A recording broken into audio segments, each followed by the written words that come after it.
하나님의 말씀 사무엘 하 3장 1절 말씀 보겠습니다. 사무엘 하 3장 1절 말씀 보겠습니다.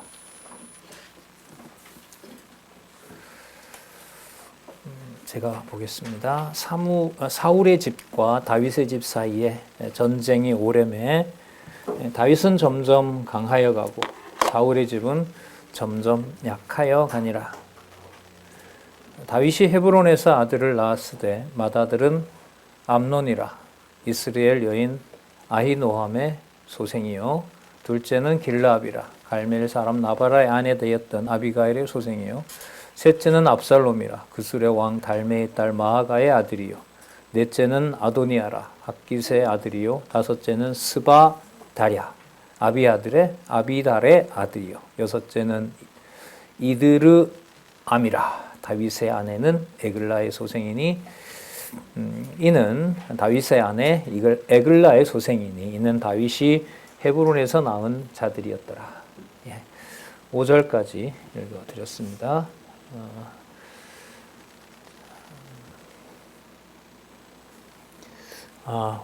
4장 1절이죠. 제가 강론을 한 것 같아서 제가 메모를 확인했는데 3장 1절 이어간다는 의미에서 본문 요거 기억하시면 좋죠. 3장 1절에 정리를 본문을 가지고 그냥 하면 되겠네요.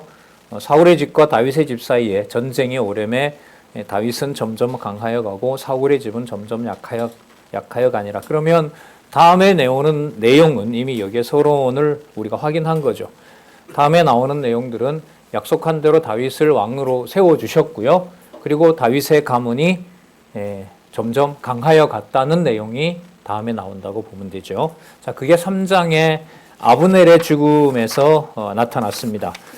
하나 기억할 것은 아브넬의 죽음을 다윗은 원하지 않았습니다.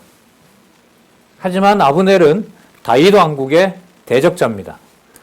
그래서 다윗이 슬퍼한다 하더라도 여호와 하나님께서는 아까 읽으신 대로 사울은 흥하여야 되고 망하여야 되고 다윗은 흥해야 된다고 하는 사무엘을 통해서 그리고 또 다윗에게 뿐만 아니라 요나단의 입에서 사울 왕 자신의 입에서 예고했던 대로 또 그렇게 이루어진 것을 우리가 3장에서 살펴봤습니다. 또한 또 그러므로 이렇게 되겠죠. 3장 1절과 연관이 된다면 이스보셋도 죽습니다. 위에 제목 큰 거 하나 볼까요? 양쪽 가로.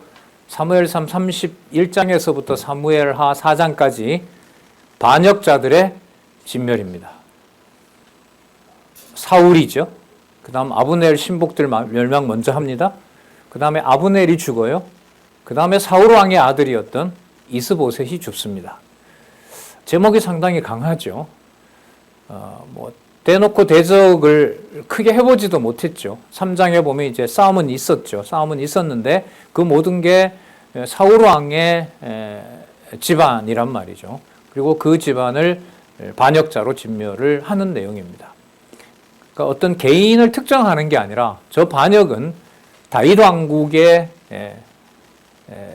형통과 다윗 왕국의 창건과 다윗 왕국을 운영하는데 대적자가 되는 자들을 전부 반역자들로 규정을 하고 있는 것입니다. 매우 강한 개념으로 정리가 되죠. 도덕적인 개념을 벗어나야 개론을 이해할 수 있다라는 것이 여호와 계시 중심으로 여호와의 살아계심과 그의 능력으로 정리를 할 수 있다는 것을 또 하나 우리가 확인을 해볼 수가 있습니다. 4장에 가서 이제 이스보셋의 죽음을 보면은 맥도 못 쓰죠. 좀 처참해요. 그런데도 그냥 처참하게 죽게 만듭니다. 저기도 반역에 의해서 죽죠. 두 군장이 같은 지파죠, 물론. 베냐민 지파의 두 군장이 와서 그냥 이스보셋을 자고 있을 때 와서 죽입니다. 다윗은 계속 슬퍼해요. 다윗이 너무 슬퍼하면 어떤 모순이 생기죠? 다윗 왕가가 점점 왕성하는 것을 안 좋아하는 일이 돼버리는 거예요. 그렇다고 박수 칠 수도 없어요. 박수를 칠 것 같으면 자기 눈앞에 자고 있는 사울을 다윗이 자기 손으로 죽였어야죠. 근데 거기서 하나님께서는 누구를 기억하게 하시냐면 여호와가 하시는 일이다. 여호와께서 기름 부음 받은 자라는 사실을 잊지 않도록 붙잡아 주고 계신 거예요. 사울은 그걸 허락하지 않았죠. 급할 때 에봇을 통해서 하나님께 기도하는 게 아니라 자기가 제사를 드리고 자기가 주관하려고 하는 세상의 최고 통치자인 왕으로서 하는 행위를 하게 되는 겁니다. 그런데 다윗은 그렇게 하지 않는 겁니다. 그러나 다윗이 이 나라를 세웠다고 할 수 없는 게 다윗이 사울 왕가가 무너지는 걸 보면서 마음껏 박수치거나 좋아하는 것이 아니라 오히려 슬픔에 갇히게 되고 또 오히려 다윗 왕가를 세우는 자기의 군장 요압에 대해서 오히려 진노를 하는, 요압에 대해서 경계하는 이런 모양새를 갖춘다는 거죠. 그렇다면 결론은 다윗 왕국의 형통은, 다윗 왕국의 건립은 여호와께서 언약하신 대로 해 가시는 것이다. 이걸 이제 우리는 확인할 수가 있습니다. 자, 그러면 이스보셋의 죽음을 볼까요? 4장 1절에 탁 명시가 되네요. 사울의 아들 이스보셋이 이렇게 나옵니다. 사울의 아들 이스보셋이 아브넬이 헤브론에서 죽었다함을 듣고 손맥이 풀렸고 온 이스라엘이 놀라니라. 온 이스라엘은 11지파가 다 거기 가 있잖아요. 지금 유다 지파만. 그 다윗은 처음에 유다 족속의 왕이다라는 호칭밖에 못 얻어요. 헤브론에서. 하지만 이제 이 이스보셋이 죽음으로 다윗은 이제 이스라엘 전체의 왕이 되는 그런 이제 찬사를 받게 되는데요. 좀 더 확인해 보도록 그렇게 하겠습니다. 맥이 풀렸죠. 아브넬이 죽었다고 하니까. 자, 2절에 보면 사울의 아들 이스보셋에게 계속 얘기합니다. 사울의 아들, 사울의 아들. 자, 군대 장관이 있는데, 장군이 둘이 있었는데, 바하나와 레갑이에요. 베냐민 족속이라고 나오죠.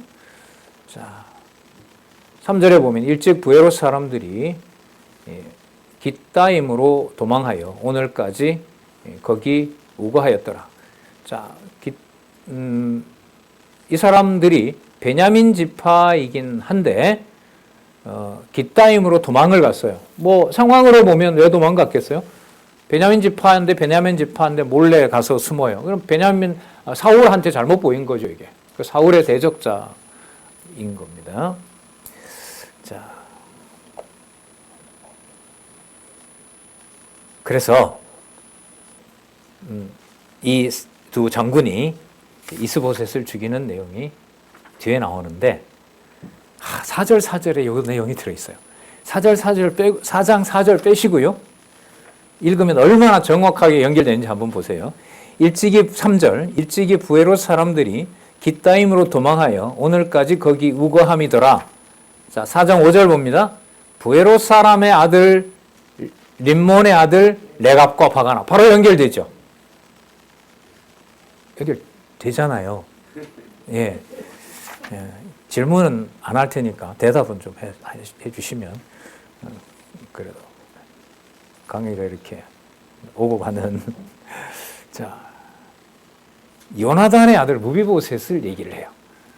무비보셋은 사울의 가문이 맞죠. 아버지는 요나단이고요. 그러면 저기 반역자들의 속에 들어가지요. 상황으로 보면. 그러나 반역자들 안에 설명된 요나단의 아들 무비보셋이 5장에서부터 사무엘하 5장에서부터 10장까지 다윗 왕국이 번창할 때 무비보셋이 죽을 때까지 사울 왕과 함께 식사를 하게 됩니다. 다윗 왕과. 그러니까 왕자처럼 다윗 왕에게 항상 함께 있는 자가 돼요. 두 발을 다 절었죠. 모양새도 그 어렸을 때 이렇게 막 급한 상황에 아마 어디다 떨어뜨렸는지 뭐 구조하려고 던지다가 했는데 이것도 보면 참 하나님 비참하게 만든다. 두 다리가 다 온전해도 사울 가문은 이미 그냥 끝났을 텐데 이렇게까지 만드나 이런 생각이 들더라고요. 자, 4절에 소개를 합니다. 사울의 아들 요나단에게 절뚝발이 아들 하나가 있으니 이름은 무비보셋이라. 전에 사울과 요나단의 죽은 소식이 이스라엘에 올 때에 그냥 블레셋한테 도망칠 때 그랬나 봐요. 그 나이 5살이었는데 그 유모가 안고 도망하더니 급히 도망함으로 아이가 떨어져 절게 되었더라. 자, 이 상황으로 보면 반역자들의 진멸의 맥락이 돼요. 무비보셋이 이제 어떻게 끝나는지 나오고요. 무비보셋은 2다리가 다 절개돼서 어떻게 이렇게 왕으로서 할 수 있는 그런 여지가 없다. 이걸 알려주거든요. 자, 그러니까 무비보셋은 이미 다리를 망가뜨려서 이런저런 행세할 수 없도록 그냥 확 묶어 놔버린 거죠. 그리고 그게 평생 다윗 왕과 같이 요나단의 언약을 따라서 나중에 압살롬이 반역했을 때 무비보셋이 다리가 저니까 도망갈 수 있나요? 그냥 꼼짝없이 그냥 죽는 줄 알았는데 압살롬이 무비보셋은 살려놓았단 말이죠. 그래서 다윗이 다시 복귀해서 무비보셋에게 이런 해서 앞으로 이렇게 하다. 무비보셋이 나중에 뭐라 그러냐면요. 뒤에 나오나요? 죽은 개 같은 저에게 왜 이러십니까, 왕이야? 이런 얘기를 합니다. 그대로예요, 성경에. 여호와 하나님이 하시는 일이 맞죠? 자, 볼까요? 이스보셋을 어떻게 처리하는지. 자, 사울에게 아마 예측하건대 불만이 있던 바로 이 브에롯 사람들이 그 군대 장관 아브넬이 있을 때야, 아브넬이 워낙 유명한 장군이니까 그 밑에 통제를 받으면서 이제 이스보셋 밑에서 이제 이스라엘 나라를 다스렸겠지만 아브넬이 죽자 레갑과 바하나가 이스보셋의 집으로 들어갔는데 이스보셋이 낮잠을 자고 있었어요. 6절에 보면 레갑과 이 두 형제가 밀을 가지러 온 척하면서 집 가운데로 들어가서 배를 찌르고 6절에 도망합니다. 그리고 나중에 와서 보니까 이스보셋이 침실에서 누워 있습니다. 그리고 목을 베어서 밤새도록 달리고 달려서 헤브론에 있는 다윗 왕에게 갑니다. 그리고 이스보셋의 머리를 보면서 뭐라고 하냐면 8절 중간에 왕의 생명을 해하려 하던 원수의 아들 이스보셋의 머리가 여기 있나이다. 여호와께서 오늘 우리 주 대신 왕의 원수를 사울과 그 자손에게 갚으셨나이다. 이거 맞는 말입니다. 맞습니까? 저 제목하고도 맞아요. 그러므로 이 두 사람이 반역자들을 진멸했다. 자, 인간적으로 이들은 여호와의 뜻과 그 뜻을 성취하는 일에 자기네들이 공을 세웠다라고 얘기를 한 거죠. 자, 이게 다윗과 다른 사람들과의 차이인 거죠. 사울과의 차이와 여기서 나타나는 여러 사람들의 차이가 바로 여기에 있는 겁니다. 그러니까 다윗에게는 여호와가 이 왕국을 세운다는 사실을 다윗 왕국에 건립을 해가는 과정에 시련을 통해서 훈련을 시켰어요. 여호와께서. 눈앞에 대적이 있는데 뭘 하지 않아요. 죽이질 않잖아요. 근데 이들은 다윗이 좋아할 거라고 생각하고 왕의 목을 베는 거 아니겠어요? 자, 여기서 다윗의 입에서 나오는 말은 뭐냐 하면 여호와께서 하시는 일에 너희들의 소견대로 행하였다는 것을 징벌합니다. 그러니까 이 두 사람은 다윗이 좋아하는 걸 한 거고요. 다윗은 자기에게 일어나는 일에서 여호와가 원하시는 것을 보고 있는 겁니다. 그 차이는 엄청나게 큰 거죠. 교회 생활에서 똑같은 상황을 두고 여호와 하나님을 기억하는 것과 예수 그리스도의 통치를 기억하는 것과 사람들 하는 사이에 얽매이는 것과는 진짜 천국과 지옥 차이죠. 다윗이 부에롯 사람 림몬의 아들 레갑과 그 형제 바하나에게 대답하여 가로되 내 생명을 잘 보세요. 여러 환난 가운데서 건지신 여호와의 살아계심을 가리켜 맹세하노니. 자, 이 말은 누구도 했냐 하면 레갑과 바하나도 한 거예요. 아까 8절 뒷부분에 보면 여호와께서 오늘 우리 주 되신 왕의 원수를 사울과 그 자손에게 갚으셨나이다. 그 여호와가 하셨다는 이 두 사람의 말이나 다윗의 말이나 차이가 없습니다. 그런데 어디에서 달라져요? 그 믿음을 주신 여부에 따라서 여호와의 통치를 보느냐, 사람의 통치를 만들려고 하느냐, 여기에 판가름이 극과 극으로 나게 됩니다. 10절에 전에 사람이 내게 고하기를 사울이 죽었다 하며 좋은 소식을 전하는 줄로 생각하였어도 아말렉 소년이었죠. 내가 저를 잡아 시글락에서 죽여서 그것으로 그 기별의 갚음을 삼았더니 하물며 악인이 의인을 그 집 침상에서 죽인 것이겠느냐. 용서를 도저히 할 수 없다는 거죠. 자, 여기서 보면 규정을 어떻게 하죠? 악인이 의인을 죽였다고 얘기를 합니다. 그럼 이 기준이 단지 사울을 의인이라고 하고 사울에 대한 어떤 왕의 존경심을 말하는 걸까요? 아니면 이럴 때 여호와가 세운 왕이다. 그럼 여호와가 폐위시킨다.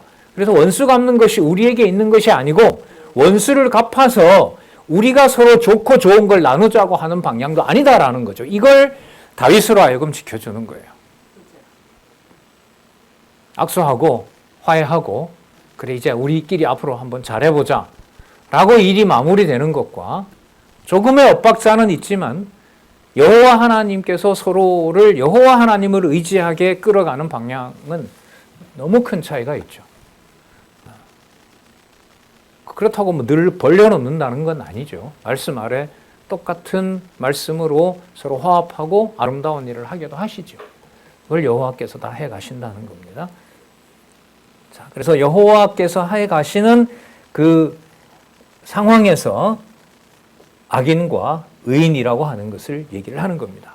그러니까 이때 악인은 여호와가 세운 왕을 여호와가 폐위시키는데 너희들은 그걸 너희들의 욕심과 그걸 통해서 전리품으로 욕심을 채우려고 하는 것을 심판하는 거고요. 의인이라고 하는 말은 사울 왕이 폐위될 가문이지만 사울 가문에 아까 누가 있었죠? 무비보셋이 있었어요. 그러면 다 버리는 게 아니에요. 그럼 그 베냐민 가문에 대해서 사울 왕가에 대해서 하나님께서 당신의 정한 뜻대로 의롭게 세워놓은 왕도 있어요. 하지만 불의한 왕이라 하더라도 다윗이 직접 죽이질 않아요. 그 엄청난 차이입니다. 이 차이가.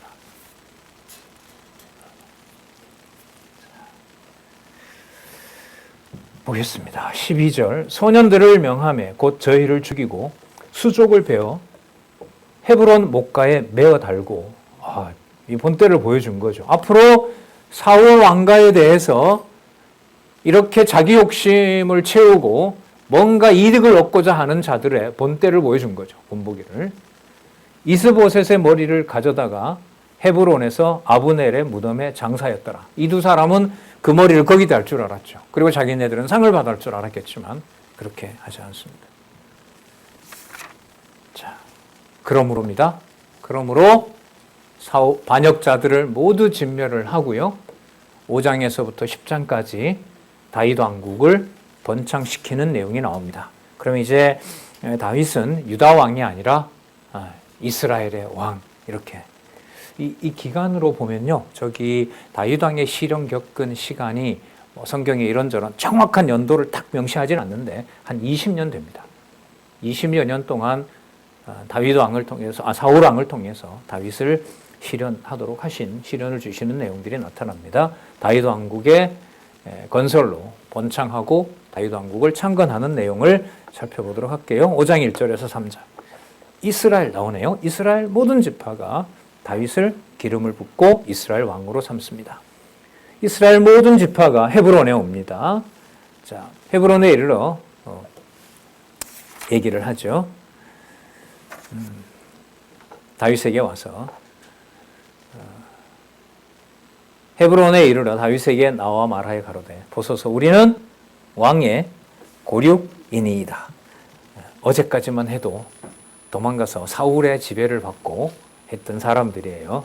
근데 이제 다윗에게로 돌아오는 거죠. 전일 곧 사울이 우리의 왕이 되었을 때에도 이스라엘을 거느려 출입한 자는 왕이었고 여호와께서도 왕에게 말씀하시기를 내가 내 백성 이스라엘의 목자가 되며 이스라엘의 주권자가 되리라 하셨나이다 하니라. 이에 이스라엘 모든 장로가 헤브론에 이르러 왕에게 나오매 다윗 왕이 헤브론에서 여호와 앞에서 저희와 언약을 세우매 저희가 다윗에게 기름을 부어, 이게 바로 메시아 흐입니다. 메시아 기름을 부어 다시 붓는 거죠. 확인하는 기름이죠.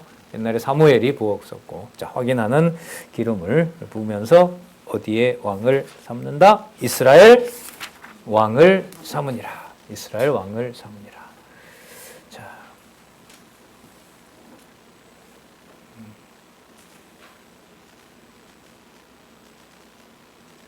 하나님의 주권적인 섭리가 진짜 묘합니다.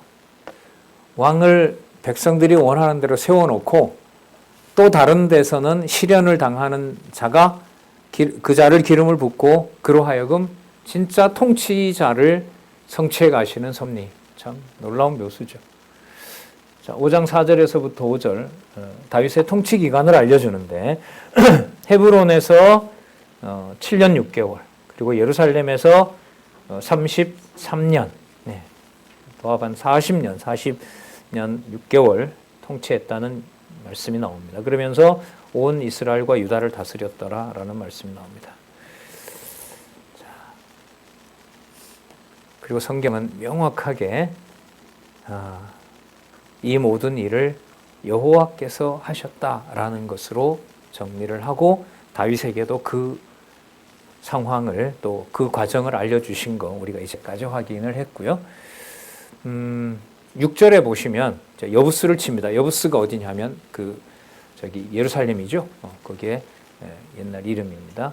그리고 7절에 보면 다윗이 시온 산성을 빼앗습니다. 요새죠. 그걸 무너뜨립니다. 그리고 빼앗아서 7절 끝에 보면 다윗성이라고 칭합니다. 다윗이 통치하는 나라. 그야말로 이제 명실상부 예루살렘에 다윗의 왕국이 수립되는 겁니다. 8절, 그날에 다윗이 이르기를 누구든지 아직 여부스 사람이 남아 있는가 봐요. 거기에 자, 배수구죠. 배수구로 올라가서 다윗의 마음에 미워하는 절뚝발이와 소경을 치라 하였으므로 속담이 되어 이르기를 소경과 절뚝발이는 집에 들어오지 못하리라 하더라. 다윗이 엄청 열을 받았어요. 자, 여부 사람들한테 항복해라 이러니까 야, 소경하고 절뚝발이가 가로 너희 것들 다 물리칠 수 있다. 그러니까 다윗이 뭐라고 하냐면 그럼 올라가서 진짜 소경과 절뚝발이를 골라서 죽여라. 이렇게 된 거예요. 이 전쟁도 의로운 전쟁이에요. 누구의 약속에 의하면? 나발의 아내 아비가일에 의하면 하나도 불의한 게 없습니다. 왕의 전쟁에는. 그러니까 이게 사람 기준에 의와 불의, 정의와 이렇게 불의 이런 게 설명이 되질 않죠. 자, 왜 그러냐면 다음과 같이 결론이 나기 때문에 그렇습니다. 전쟁에 승리합니다.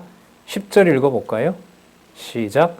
만군의 하나님 여호와께서 함께 계시니 다윗이 점점 강성하여 가니라. 자, 이게 성경 기록 목적이죠. 자, 그 다음에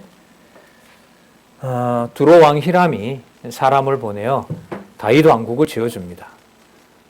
왕궁을 지어줘요. 이 두로 왕은 거기에 헬몬산이 있죠. 백향목이 자라는. 자, 그래서 11절에 보면 두로 왕 히람이 다윗에게 사자들과 백향목과 목수와 석수를 보내매 저희가 다윗을 위하여 집을 지으니 다윗이 여호와께서 자기를 세우사 이스라엘 왕 삼으신 것과 그 백성 이스라엘을 위하여 그 나라를 높이신 것을 아니라. 뭘 보니까요? 두로 왕 히람이 왕궁을 지어지는 걸 보면서, 그러니까 여기서도 다윗에게 만군의 하나님 여호와를 생각하도록 하시는 내용이 나타나죠.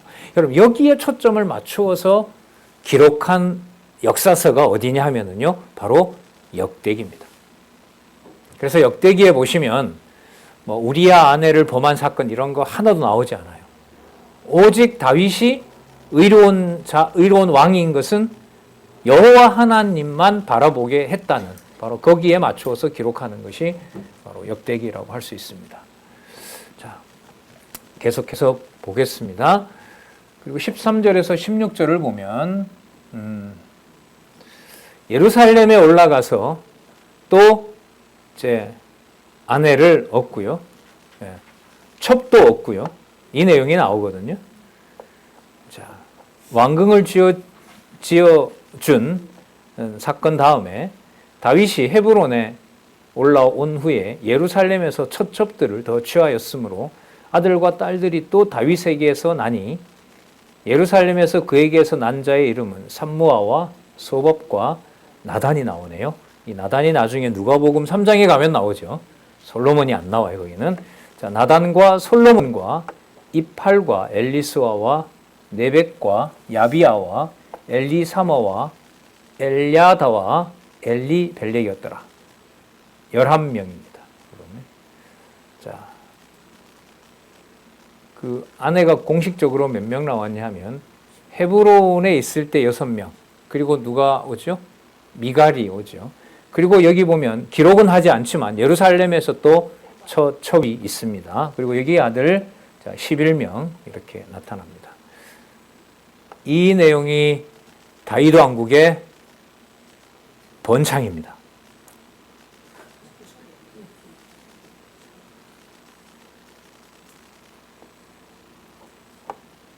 하는 짓을 보면 세상 왕이 누리는 구조 속에 있어요. 그러니까 이게 누구랑 비슷하냐 하면 사울을 세워주면서 사무엘이 세상의 왕은 이렇게 통치합니다라고 사울이 알려줘요. 사무엘이 알려주죠. 그대로 사울이 통치를 합니다. 근데 지금 이것만 떼놓고 보면 권력이 크니까 두로 왕이 와서 왕궁 지어주고, 그리고 자기가 왕이니까 필요한 여자들을 처첩으로 얻고, 그런데 이게 아까 다윗의 입에서 무슨 얘기를 했냐 하면 악인이 의인을 치면 내가 가만두지 않겠다. 그럼 자신의 이러한 도덕적으로 좋아 보이지 않는 바로 이러한 행동들도 여호와를 잊지 않는 자기 자신에 대해서 악인이라고 얘기를 하지 않고 뭐라고 얘기해요? 의인이라고 얘기를 하죠. 시편 예를 들어볼까요? 복 있는 자는. 어떨 때는 복이 있고 어떨 때는 복이 없는 게 아니에요. 예. 여호와의 말씀을 즐거워하는 자로다. 그러니까 여호와의 말씀은 언약하신 대로 당신을 왕을 삼았고 아비가일의 입을 통해서 당신이 하는 전쟁은 불의한 것이 없고 피를 흘리는 그 많이 흘린 피도 전부 다 정당한 피고 이렇게 얘기를 해버립니다. 그러니까 이런 기준으로 도덕적인 선악을 기준으로 성경을 결코 볼 수가 없고요. 또 실제로 이 사무엘 상하를 읽으면서 내면적으로 이런 이제 그 마음의 갈등이라든지 이런 감정들이 생기게 되죠. 그걸 이제 느끼면서 이제 제가 이렇게 내리게 되는 결론은 진짜 성경은 권위 있는 말씀이 맞구나. 왜냐하면 사실을 알아가는 것도 기쁜데 그 다음부터는 이 기록한 말씀이 내가 원하는 내 몸의 감정과 구조와 맞아요, 안 맞아요? 안 맞아요. 그러니까 그게 하나님 말씀이 가진 권위가 있는 거죠. 그럼 그 갈등을 일으킨 다음에 버리면은 그냥 끝나는 거고요. 도대체 이런 신이 어디 있어라고 하면 끝이 나는 거고 신이 죽었다라고 하는 거고 니체처럼 여기에서 진리의 말씀을 다시 보게 해서 이것이 하나님 기준의 의와 불이다라는 사실을 깨닫게 해준단 말이죠. 그게 그렇게 오랫동안 여러분들과 저를 지켜주고 있죠. 그리고 그 한가운데 하나님 말씀의 권위가 있는 거고요. 자, 그래서 5장 13절에서 16절은 그 1947페이지에 신명기 17장 17절 아내를 왕이 될 자는 아내를 많이 두지 말라고 명하신 그 말씀을 어긴 거고요. 제가 그래서 아까 말씀을 드렸죠. 예. 사울 왕의 그 세상 기준으로 보는 왕의 행태와 다를 바가 없다는 거죠. 그런데 여호와 하나님께서는 다윗에게 누구 이름을 두시겠다, 유다 가문에 여호와의 이름을 두시겠다고 했던 그 약속은 절대로 폐기하거나 그걸 훼손하지 않는다는 겁니다. 그리고 목적은 여호와 하나님의 계시에 목적이 있다는 것을 1947페이지에 그렇게 설명을 하고 있습니다. 자, 많이 두지 말라고 했을 때 많이의 기준이 2명일까요? 10명일까요? 100명일까요? 1000명일까요? 몰라요? 그러면 상대적으로 볼까요? 솔로몬은 몇 명? 예, 아내 700, 첩 300, 도합이 1000명. 그러면 솔로몬에 비해서 다윗은 의인이죠.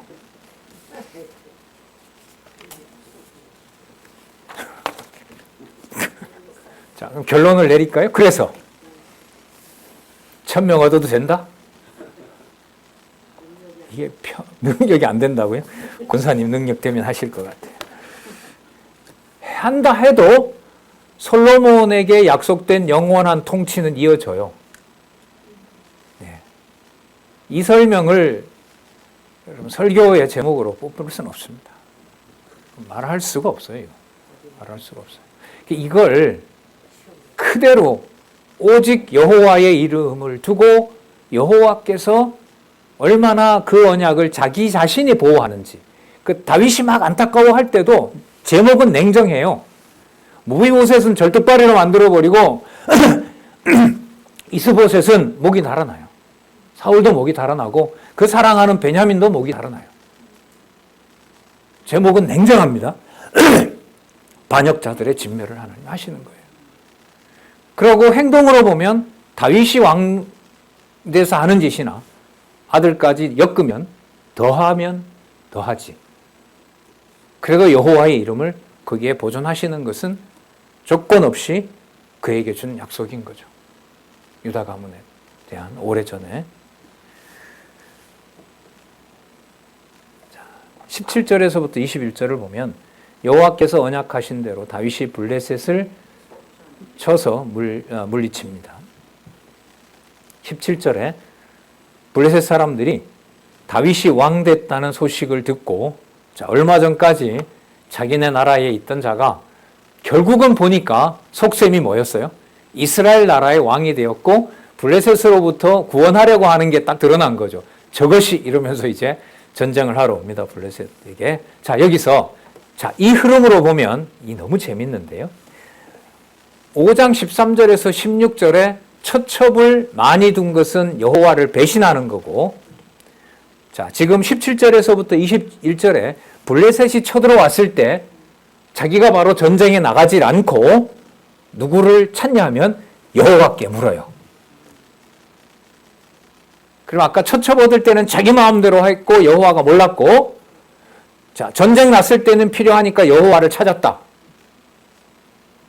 그렇게 설명? 그럼 아까 처첩 얻을 때도 여호와를 의지하고 얻었다? 그건 또 안 되죠. 네.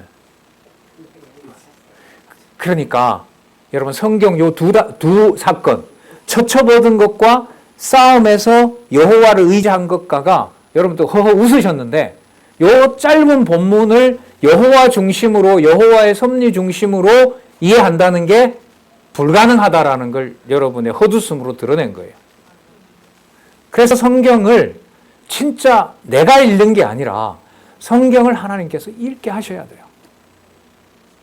읽힌다는 게 이게 보통 사건이 아니에요. 그래서 제가 2000년에 와서 이 원로 우리 성경 개론 저자한테 물어봤던 게, 성경 개론을 계시 중심으로, 여호와 계시 중심으로 쓸 때 여호와의 속성 중에 뭐가 가장 영향을 미쳤습니까? 이걸 좀 구체적으로 물었어요. 그러니까 주저없이 아무래도 전능성 아니겠어요? 이렇게 대답하시더라고요. 그러니까 그 모든 일 가운데 여호와는 살아계시고 당신의 뜻하신 바대로, 설명을 좀 더 하면 순전하고 정직하여 여호와를 경외하며 악에서 떠난 자를 사단에게 맡기듯이. 그러면 처첩, 아까 하여튼 수십 명, 처첩 포함해서 자녀를 수십 명을 둔 것은 사단에게 맡긴 것이다? 그렇게 말할 수 없다? 예. 알아서. 그래서 아까 3장 1절에 우리 시작할 때 다윗의 집은 뭐하고? 왕성하고 사울의 집은 쇠하였더라. 그럼 이 맥락에서 보면 사울 왕가보다 자식이 더 많은 것이 번창과 연관이 되죠. 자, 그렇다고 해서 자손이 많아지는 것 자체가 번창은 아니에요. 여기에 꼭 무슨 개념이 들어가야 돼요? 자, 그 다음 나오는 여호와께서라는 게 나와야 되는 거죠. 이걸 여호와가 보호하신다는 거예요. 한번 볼까요? 19절. 다윗이 여호와께 물어 가로되 내가 블레셋 사람에게 올라가리이까? 여호와께서 저희를 내 손에 붙이시겠나이까? 여호와께서 다윗에게 말씀하시되 올라가라. 내가 단정코 블레셋 사람을 내 손에 붙이리라 하신지라. 다윗이 바알브라심에 이르러 거기서 저희를 치고 가로되 또다시 한번 여호와께서 물을 흩음과 같이 내 앞에서 내 대적을 흩으셨다 하므로 그곳 이름을 바알브라심이라. 격파, 바알이라는 게 벨, 주인이라는 말이거든요. 그러니까 격파하신 주님, 여호와를 기념하는 지명을 거기다 붙이는 거죠. 자, 21절. 거기서 블레셋 사람들이 그 우상을 버렸으므로 다윗과 그 종자들이 치우니라. 여러분, 이 사건의 결론을 뭐라고 얘기하냐면 여호와라는 신과 블레셋의 우상의 싸움으로 얘기를 합니다. 왜 이렇게 얘기를 할까요? 이 싸움을 여호와가 하신다는 것을 강조하기 위해서. 네. 그리고 그 다음에 다시 도전을 해옵니다. 블레셋이. 자, 그러면 이럴 때 또 무슨 얘기가 나오는 게 자연스러울까요? 다시 또 여호와를 부르는 거죠. 그럼 여러분, 여호와를 찾게 하는 게 아까 처첩들 때는 아예 모든 걸 잊어버리고 전쟁이 딱 됐을 때 그때만 여호와를 찾고 이런 걸까요? 그럼 더 하나 죄송합니다. 이게 뭐 사건에 나오니까요. 바로 설명하기보다가 좀 질문을 던지면 뒤에 나옵니다만 우리아의 아내를 범할 때나 처첩을 얻을 때 다윗의 머릿속에 여호와께서 여호와의 이름을 두셨을까요? 안 두셨을까요? 그건 대답 잘하기 힘들어요. 자, 그런데 블레셋이 코앞에 왔는데 그때는 에봇을 놓고 여호와께 기도할 때 그 간절함이 여호와를 향할까요? 안 할까요? 향하죠. 그건 대답이 빨리 나오잖아요. 다 하게 한대요. 권사님이. 예. 이때도 저때도 다 여호와가 함께 하고 계신데요. 예. 성경에 다 하게 한다는 내용이 나와요. 예. 그러니까 사무엘을 계시 중심이 아니면은 이 흥미로운 이 진짜 드라마 같은 이 내용을 흥미롭지만 여호와 하나님의 어떤 주관하심으로 온전히 설명해 가고 이해한다는 것은 어렵습니다. 읽히게 해주셔요. 읽어가게 해주시는 거죠. 자, 블레셋 사람이 더 많이 올라왔어요. 23절 다시 다윗이 여호와께 묻자온데 가라사대 올라가지 말고 저희 뒤로 돌아서 뽕나무 숲을 맞은편에서 저희를 엄습하되 뽕나무 꼭대기에서 걸음 걷는 소리가 들리거든 곧 동작하라. 그때에 잘 보세요. 같이 읽어볼까요? 그때부터 25절까지 시작. 그때에 여호와가 내 앞서 나아가서 블레셋 군대를 치리라 하신지라. 이에 다윗이 여호와의 명대로 행하여 블레셋 사람을 쳐서 게바에서 게셀까지 이르니라. 그러면 다윗 왕국의 번창에서 구체적으로 눈에 보이는 사실은 다윗이 전쟁에서 이기고 그 다음에 후손들도 많이 거느리고 번창하는 내용이 나오지만 성경 본문을 따라가면 그 사건에 다윗이 고백하는 내용이나 성경을 기록할 때 주어나 전부 여호와로 확증을 하고 있죠. 그래서 본문을 읽으시는 게 중요하다는 거죠.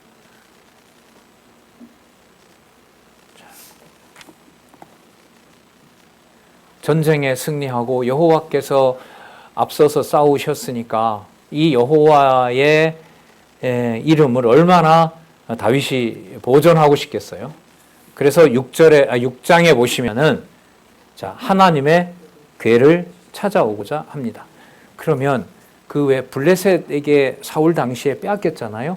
그리고 그게 블레셋 세 군데 주요 도시를 돌아다니면서 블레셋을 막 쳤잖아요. 그러니까 겁이 나서 블레셋 사람들이 뭐 금지 이런 걸 만들어 가지고 베스메스를 보내잖아요. 어쨌든 왕인 다윗의 손에 그 여호와의 언약궤가 오는 동안은 줄잡아도 다윗이 기름 부음을 아직 15살에 받았다 그래요. 30에 왕이 됐다 그러거든요. 그러면 적어도 15년. 다윗의 시련이나 이런 걸로 보면 기름 부음을 받고 또 시련을 당하니까 그럼 한 20년 동안 여호와의 괴는 그야말로 방치되는 거죠. 방치된다고 해서 여호와가 아무 일도 안 하는 게 아니었었죠. 블레셋에서. 자, 그러면 다윗으로서는 여호와의 이름을 부를 때마다 어디에 있는 걸 쳐다보겠어요? 여기 보면 누구의 집에 있죠? 발레 유다의 아미나답의 집에 있는 그 하나님의 궤, 여호와의 궤를 지켜볼 수밖에 없죠. 그래서 자연스럽게 그 여호와의 이름을 이제 다윗성으로 모셔오려고 하는 겁니다. 나중에 이제 솔로몬 성전 건축과도 연관이 되는 사건이기도 하죠. 자, 볼까요? 6장 1절. 다윗이 이스라엘에서 뺀 무리 3만을 다시 모으고 일어나서 그 함께 있는 모든 사람으로 더불어 바알레 유다로 가서 거기서 하나님의 궤를 메어 오려 하니 그 궤는 그룹들 사이에 좌정하신 만군의 여호와의 이름으로 이름하는 것이라. 아, 큰 개념이 나왔네요. 만군, 전쟁에서 승리하게 하시는 바로 여호와의 이름. 전쟁 승리는 바로 통치 언약과 연관이 되기도 하고 땅 언약과 연관이 되기도 하고 자손 보존과 연관이 되기도 하고 세 가지 언약과 모두 연관이 된 거죠. 그 명칭을 보면요. 바알레 유다라는 말이 무슨 뜻이냐면 풀어놓지는 않았는데요. 바알레 유다가 유다의 바알이라는 뜻이에요. 이게 무슨 뜻이냐면 땅은 어디 땅인데 유다 땅인데 거기서 죄송합니다. 무슨 짓 했다는 거예요? 바알을 숭배했다는 것이지. 그러면 이거는 어디에서까지 거슬러 올라가냐면 사사기. 땅 빼앗기고 원주민들이 더 강해지고 블레셋이 강해지고 할 그 무렵에. 그러니까 이 지명으로 보면 바알레 유다라는 지명은 저거 유다 지파인데 뭐 하는 곳이다? 바알 섬기는 데다라고 하는 별로 좋지 않은 지명이에요. 근데 거기에 뭐가 있어요? 여호와의 궤가 있는 거예요. 그럼 딱 벌써 심정이 가잖아요. 아, 저 빨리 가져와야지. 저부터라도. 그렇지, 빨리 가져와야지. 다윗성을 여호와께서 주셨는데 여호와의 이름을 섬겨야지. 자, 그런데 이 절차와 방법에서도 다윗의 기쁨을 여호와는 차단합니다. 여전히 자기 이름에다 두고 여호와는 섭리를 해가세요. 인간적으로 이런 말 있잖아요. 좋은 일에 마가 낀다고. 그 비밀이 바로 여기에 있습니다. 마는 마가 아니라 복입니다. 브레이크 딱 밟고 망가뜨리고 여호와의 이름을 깨닫게 하고 관절과 골수에 침투시키려는. 그 외에 여러분 정형외과 가면 치료 방법 중에 하나가 뭐가 있냐 하면 그 충격 치료법이 있어요. 이게 제가 좀 받아봤는데 아픈 부위를 더 아프게 해요. 근데 아프다는 거예요. 근데 그게 낫는 거라는 거예요. 제가 제주에 있는 사람 들어봤는데 5명 중에 3명 이상 받다가 끝까지 간 사람이 없어요. 진짜 뭐 뼛속까지 친대요. 어떨 때는. 진짜 이 뼈까지. 근데 그 선생님 말은, 정형외과 선생님 말은 그거 낫는 겁니다. 아파야 낫습니다. 빨리 나으시고 싶으세요? 그럼 해요. 그 늦게 하면 그거 염이 되고 그거 평생 가는 거 됩니다. 말이 안 되잖아요. 그죠? 아픈데 어떻게 낫는 거예요. 근데 제 말은 아파야 낫습니다. 세상의 치료법도 그런 게 있는데 여호와의 이름을 온전히 통치 언약에서 그 이름을 지금 통치 언약이 마지막 언약이잖아요. 자손 땅 통치에. 그러니까 여호와의 이름도 여기에서 모든 것을 다 드러내 주셔야 되는 거죠. 그걸 철저하게 관리하고 다윗의 의지와 다윗의 판단을 아예 무시하고 감정도 그냥 무시해버리고 여호와의 이름만 알려주고 보여주는 내용의 사무엘합니다.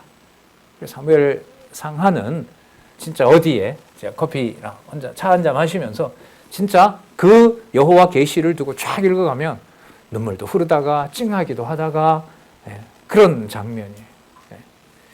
진짜.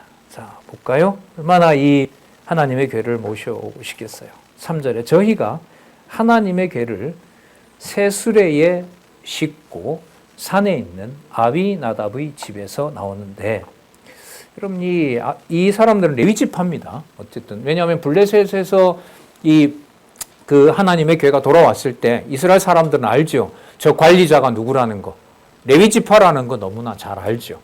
그리고 아까 여러분 바알레 유다라는 이 지명을 보면은 이미 유다 땅도 곳곳에 그 여호와만만 섬기는 게 아니라 무엇을 섬기는? 바알도 섬기는. 그 땅 경계가 무너지면 여러분 무슨 일이 생기냐면 그 요단강 동편 땅 세 곳 도피성이 있죠. 요단강 서편 땅 세 곳에 도피성이 있어요. 그 도피성에는 누가 사냐면 레위 지파가 살아요. 그럼 도피성의 경계가 유다 지파 있는데 그 경계가 무너져 버려요. 그럼 누구도 같이 타락해 버려요. 레위 지파도 같이 타락하는 거예요. 그러니까 거기에 와서 블레셋이 점령해 버렸어요. 그 땅을 예를 들면 블레셋이 점령하고 블레셋 신을 숨기면 유다 백성만 섬기는 게 아니라 누구도 레위 지파도 거기서 같이 타락하는 거란 말이죠. 그게 여러분 사사기서의 400년 동안이라고 보시면 돼요. 그러니까 이걸 회복하도록 여호와께서는 다윗으로 왕을 삼는데 바로 안 삼고 20년 동안 자 여기서 결론 이렇게 내보고 싶은데요. 성전을 만들어서 물론 아들이 솔로몬이 세우지만 성전을 만들어서 오직 여호와의 이름을 부르는 거룩한 백성으로 만들고자 그 훈련을 시키는 과정이 사울의 시련, 사울 왕을 통해서 받는 시련이고 마지막에 여호와의 이름이 담겨 있는 궤도 자기 좋을 대로 기뻐서 가져오게 하지 못하고 이 이름은 누가 관리한다? 내가 관리한다는 걸 보여주는 것이 궤를 찾아오는 사건에 우사가 죽는 바로 그 사건하고 관계가 됩니다. 자, 여러분 이게 재밌는 부분이 나오는데 2절에 보면 하나님의 궤를 메어 온다 그랬죠. 고핫 자손이 매는 게 맞아요. 그런데 이게 실행은 어떻게 되냐 하면 3절에 보면 저희가 하나님의 궤를 어디에 실어요? 수레에 실어요. 이게 문제인 거예요. 이걸 여호와 하나님이 주관한다는 거예요. 이건 아차 실수한 거죠. 이것도 하나님이 하시는 거 맞잖아요. 자, 시작은 알고 있습니다. 어깨에 메어 오는 것으로 잘 알고 있어요. 실행할 때 율법을 어기게 돼요. 왜 어기느냐? 율법을 어기면 뭐가 옵니까? 벌 받아야죠. 벌을 받는 것은 누가 정한 법이냐면 여호와가 정한 법이에요. 그럼 여호와의 법이 실행된다는 것은 사람은 죽지만 이 일의 주관자가 여호와라는 게 드러납니다. 그러니까 여러분 도덕적 감정과 사람의 생명의 유불리와 이 모든 것들이 다 드러나는 곳이 여러분 사무엘 상하입니다. 자, 저희가 하나님의 궤를 새 수레에 싣고 산에 있는 아비나답의 집에서 나온 산이 있으니까 아마 구별된 어떤 곳이라고 할 수가 있겠죠. 아비나답의 아들 우사와 아효가 이 다 제사장들 가문이에요. 이 사람들 다. 그 새 수레를 모니라. 저희가 산에 있는 아비나답의 집에서 하나님의 궤를 싣고 나올 때에 아효는 궤 앞에서 행하고 다윗과 이스라엘 온 족속이 잣나무로 만든 여러 가지 악기와 수금과 비파와 소고와 앙금과 제금으로 여호와 앞에서 주악하더라. 얼마나 기쁘겠어요? 자, 얼마나 기쁘겠어요? 근데 이제 수레에 싣는 일부터 잘못된 이 일이 이제 그 다음 내용에 우사가 죽는 사건으로 여호와의 이름이 드러납니다. 그래서 우리 잠시 쉬셨다가 6장 6절에서부터 11절에 우리가 이제까지 익히 아는 것은 우사가 죽는 거였는데 본문에는 어떤 이름이 더 많이 나오는지 확인하시자고요.